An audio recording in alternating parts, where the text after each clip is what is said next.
ज्ञानवापी मामले में चल रही सुनवाई को अब सुप्रीम कोर्ट ने जिला अदालत में ट्रांसफ़र कर दिया है। हमारे पास इस मुद्दे पर बातचीत करने के लिए हिंदू सेना के वकील, जो इस मामले में पक्षकार भी हैं, वरुण सिन्हा जी मौजूद हैं। सर, सुप्रीम कोर्ट का जो आदेश है उसको साफ और स्पष्ट शब्दों में हमारे दर्शकों को समझा दीजिए। देखिए, आज का जो आदेश है माननीय सर्वोच्च न्यायालय का, वो 3 तरह के आदेश है।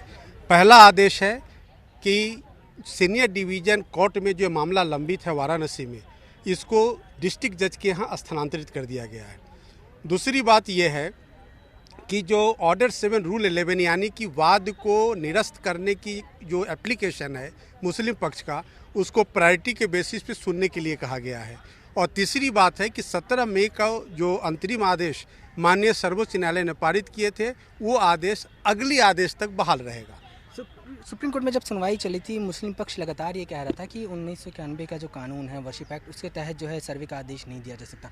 इसके ऊपर सुप्रीम कोर्ट ने बहुत महत्वपूर्ण टिप्पणी की कि उस एक्ट में कहीं ये नहीं लिखा है कि जांच नहीं की जा सकती है। बिल्कुल, माननीय सर्वोच्च न्यायालय ने आज कहा कि रिलीजियस कैरेक्टर को जब तक एसर्टेन नहीं किया जाएगा तब तक सेक्शन 3(4) लागू हो सकता है, नहीं हो सकता है, ये कैसे डिसाइड हो सकता है। लिहाजा एसर्टेनमेंट ऑफ रिलीजियस कैरेक्टर वो जो है ये कंडीशन प्रेसिडेंट है। सुप्रीम कोर्ट ने ये भी कहा कि देश में शांति और एकता की भावना बनाए रखने के लिए सबको जो है संयुक्त रूप से प्रयास करना चाहिए। बिल्कुल, माननीय सर्वोच्च न्यायालय ने कहा कि हमें जो रिलीजियस हार्मनी का भावना है उसको ध्यान में रखते हुए हम इस सारे मामले को देख रहे हैं।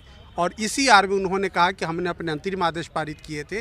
जो वोजू का जो समस्या था उसके लिए उन्होंने जिला प्रशासन को आदेशित किया, डिस्ट्रिक्ट मजिस्ट्रेट को, कि अल्टरनेट व्यवस्था वहाँ होनी चाहिए। सर, अब अगर आदेश के बारे में बात कर लें, सबसे पहला कि निचली अदालत सुनवाई नहीं करेगी, जिला जज जो है इस मामले में सुनवाई करेंगे, तो क्या इस मामले में पूरा फिर से सुनवाई होगी? क्योंकि सुप्रीम कोर्ट ने कहा है कि आर्टिकल 7 रूल 11 के तहत सबसे पहले इसका निपटारा किया जाए। जो एप्लीकेशन है ऑर्डर 7 रूल 11 का, वो अभी लंबित है, उसकी वो पहले निस्तारण प्रायोरिटी बेसिस पे करेंगे। सर, एक बात समझना चाहेंगे कि ये आखिरकार है क्या ऑर्डर? ये जो एप्लीकेशन है कि places of public worship act एक कानून है, और सीपीसी ऑर्डर 7 रूल 11 कहता है कि अगर कोई वाद किसी कानून से हिट होता है यानी प्रभावित होता है तो वो वाद नहीं चल सकता है।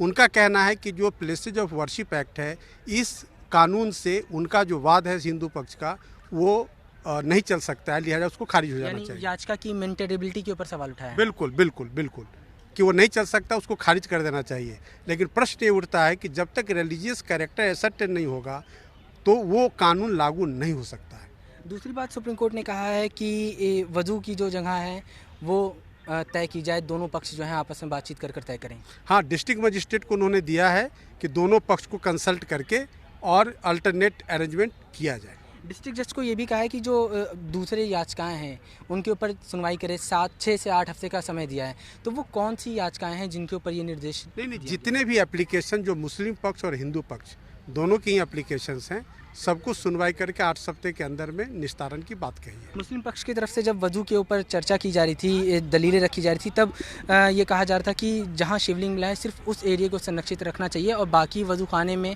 इजाज़त दी जानी चाहिए, जिसका उत्तर प्रदेश सरकार ने विरोध भी किया था। देखिए, ऐसा है कि इनका कहना था कि वो एक टैंक है, लेकिन वो टैंक नहीं है, वह एक पॉन्ड है, तालाब है, और तालाब के अंदर वो शिवलिंग मिला है। उस पूरे एरिया को प्रोटेक्ट किया गया है।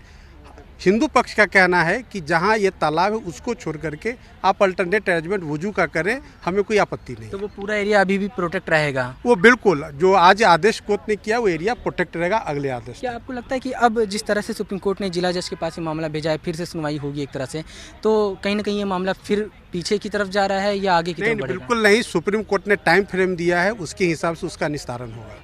धन्यवाद। तक आपको लगता है कि पूरा इस मामले में? बिल्कुल बिल्कुल, हम लोग आश्वस्त है कि ये मामला निपट जाएगा। बात करने के लिए शुक्रिया।